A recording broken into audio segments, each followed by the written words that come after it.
Academy for Social Change presents Amending the Constitution. The Constitution of the United States has often been called a living document. Why? Labeling it as a founding document makes sense. The Constitution outlines our current government system. It's equally vital and historic, but so is the Declaration of Independence, and that document has never been called living. How can the Constitution, a work created in the 1780s, be considered alive?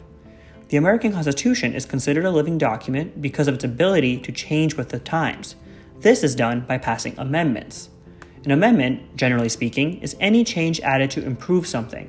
More specific to this topic, an amendment is an article added to the U.S. Constitution to improve and update the document. The Founding Fathers were trying to create a nation that would last and prosper. They knew that in order for a nation to survive, it needed to be capable of adapting over time. Thus, they included Article 5 of the Constitution, a step-by-step process of amending the document. There's two ways for an amendment to be proposed. Congress can directly instigate a change if 2/3 of both houses shall deem it necessary.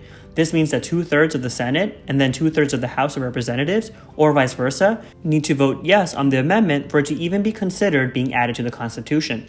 The second method of proposing an amendment is equally difficult. If Congress doesn't want to make a proposal, a national convention can be held.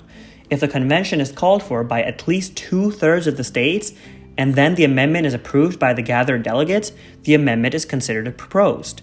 The process isn't over yet. The amendment has just been proposed. It still needs to be ratified. Either the legislature of 3/4 of all states or state ratifying conventions in 3/4 of all states must approve of the proposed amendment to ratify it. The amendment is then officially part of the Constitution. The process of amending the Constitution is very difficult. It requires that a large majority of the United States already agree that an amendment is absolutely necessary before it can even be proposed, let alone ratified. While our nation's founders undoubtedly believed in change, they largely believed in slow, controlled change. They purposefully made it difficult for the Constitution to be amended. Hundreds of amendments have been proposed since the Constitution itself was made, but only 27 have been ratified. The 27th Amendment was ratified in 1992, 202 years after it was submitted. In general, there isn't a deadline or expiration date for a proposed amendment to be ratified unless it's specifically stated within the amendment. The Supreme Court ruled that Congress can provide a deadline date for ratification if it so chooses. Since the 20th century, proposals usually have a 7-year ratification deadline, but it isn't strictly necessary, nor is there any constitutional provision directly calling for ratification deadlines. This new custom has only made the ratification process more difficult. Amending the Constitution is a huge undertaking.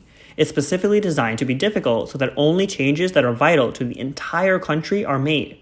A fickle fad isn't going to get ratified, let alone proposed. However, it's also been argued that the requirement for such sweeping majorities lets small minorities easily block new amendments.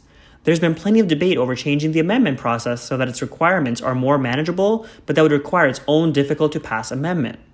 The idea behind the amendment process is that states will take care of their own problems as they see fit.